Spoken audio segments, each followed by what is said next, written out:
This is the March 18th interview with Ruth Hawley. This is the third of the interviews of her. She's talking about her childhood. She's almost 92 years old. She's the daughter of Stella and John Lynch and the granddaughter of William Allhands Lynch. And she's already talked about her memories in first grade and her first days of school and the cruel teacher that she had. Can you tell me anything else about your childhood in elementary school? Well, that first episode, I got failed for the first uh, grade. Uh-huh. I was failed. Well, what about second grade? Did you have a nicer well, teacher I in went second to grade? summer school. Uh-huh. I didn't.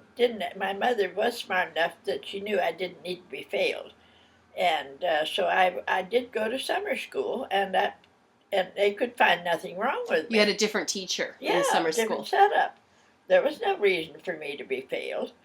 But I did go to summer school, which set me off on the right path. Well, then our next teacher was a lady.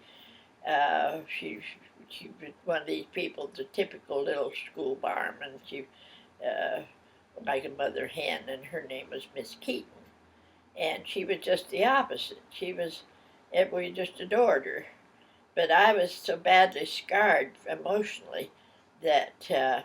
And then that was a carryover for the kids because what a teacher puts in children's minds, I was made the goat of everything in the second grade because of the children.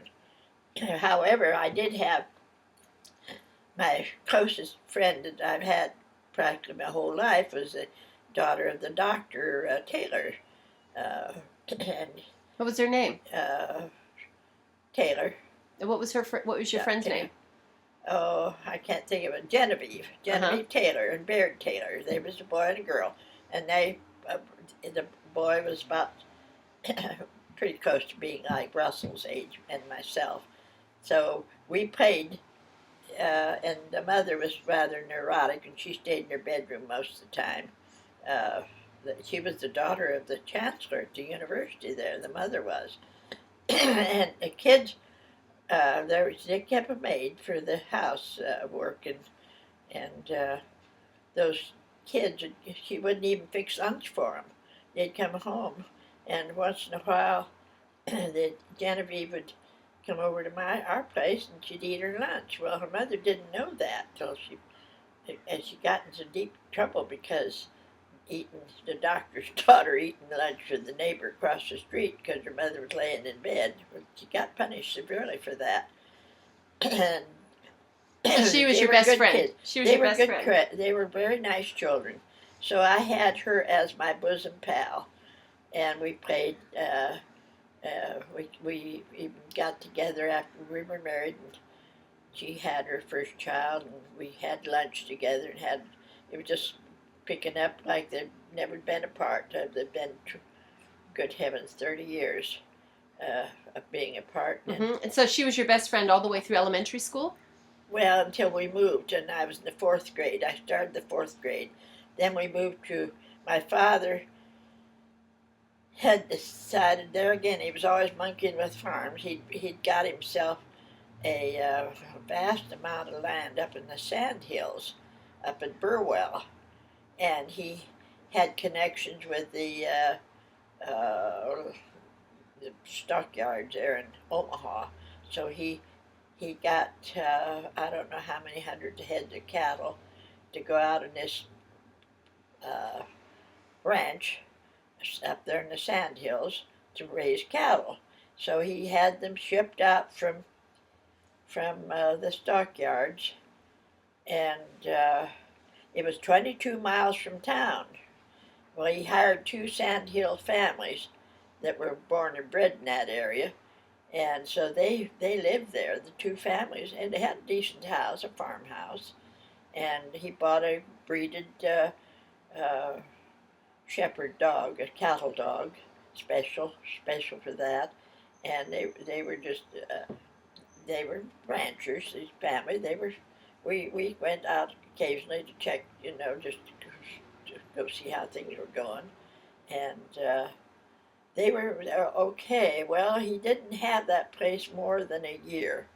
Then the crash came, and that was the crash of 29.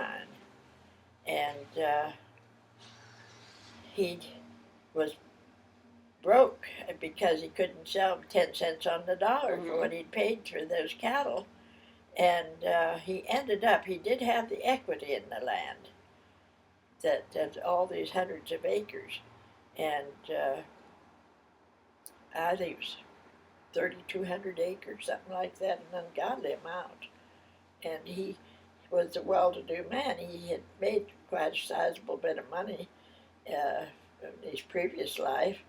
Well, that finished him off with that, buying that vast amount of cattle and the wages. And where were you living then? We lived in town in Burwell, and the ranch was 22 miles out into the sand hills, where that's where cattle were raised out there in Nebraska. And there was small towns around, but 20, 30 miles apart, and it was the sand hills. So he, all of a sudden, he went from riches to rags overnight. And that was the beginning of the saga of the bad years for us, the hard years.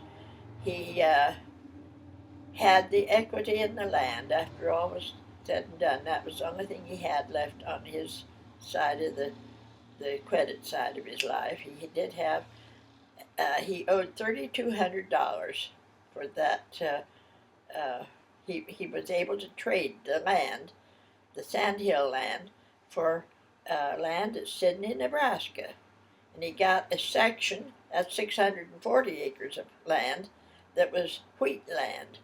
Well, bad times had hit, and he found somebody that owned this land, this place at Sidney, and he made the trade of his sandhill land, what his equity was in it, through this ranch at Sidney. Well, by that time, I was about 10 and a half years old, not quite 11. No, it was more, I'm not quite sure about my age. So you moved to Sydney. So we moved out to Clyde's ranch, and my mother was going to be Clyde's cook. Well, putting her in as Clyde's cook was like trying to fly to the moon on a bicycle.